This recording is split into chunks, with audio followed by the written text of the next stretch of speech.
उत्तर प्रदेश में 5 चरणों का मतदान हो चुका है। 2 चरणों का मतदान अभी बाकी है और उसके बाद 10 मार्च को नतीजे आएंगे जो ये बताएंगे कि इस बार किसकी बयानबाजी ज्यादा भारी पड़ी है और सत्ता में कौन काबिज होने जा रहा है। हालांकि कांग्रेस हो, बसपा हो, बीजेपी हो या फिर सपा हो, तमाम ये जो दल हैं ये अपनी अपनी जीत का दावा ठोक रहे हैं, लेकिन तमाम सर्वे यही बताते हैं कि बीजेपी और समाजवादी पार्टी में कड़ी टक्कर देखने को मिल रही है।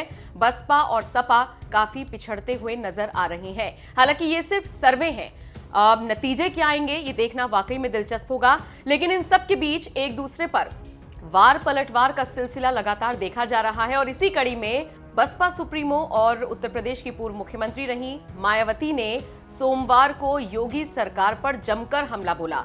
उन्होंने साफ तौर पर कह दिया कि योगी आदित्यनाथ का बुलडोजर सिर्फ मुसलमानों पर ही चला है। सवाल यह है कि प्रदेश में मुसलमानों के अलावा और कोई माफिया नहीं है क्या?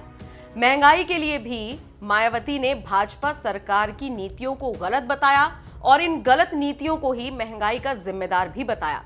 आजमगढ़ में बसपा सुप्रीमो ने रैलियां की और इसी दौरान उन्होंने जनता को संबोधित करते हुए योगी आदित्यनाथ पर और बीजेपी पर जमकर प्रहार किए। उन्होंने कहा, सरकार की गलत नीतियों से किसान परेशान है, आरक्षण व्यवस्था सही रूप से लागू नहीं की गई, आरक्षित कोटे का लाभ दलितों को, पिछड़ों को नहीं मिला और दलितों पर उत्पीड़न बढ़े हैं।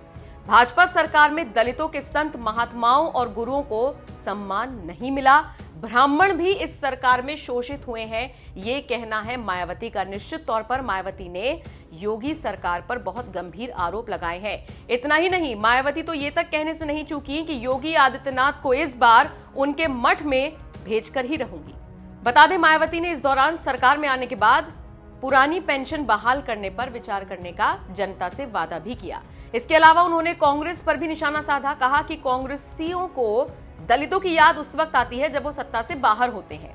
फिर सपा मुखिया पर निशाना साधते हुए उन्होंने कहा, उनका तो हाल बुरा है, यही वजह है कि वो आजमगढ़ की किसी सीट से चुनाव लड़ने की हिम्मत नहीं जुटा चुके। कुल मिलाकर देखा जाए तो मायावती बेहद आक्रामक अंदाज में नजर आई। हो सकता है जो बाकी के 2 चरण बचे हुए हैं इनके वोटर से उन्हें उम्मीद हो। खैर, 10 मार्च यानी कि अब 9 दिन रह गए हैं नतीजे आने में। देखना होगा यूपी का ये रण कौन अपने नाम करने में कामयाब होता है। मायावती के इस बयान को लेकर और जिस तरीके से कटाक्ष उन्होंने किया है तमाम दलों पर, उसको लेकर आप क्या राय रखते हैं? कमेंट बॉक्स में अपनी राय हमें जरूर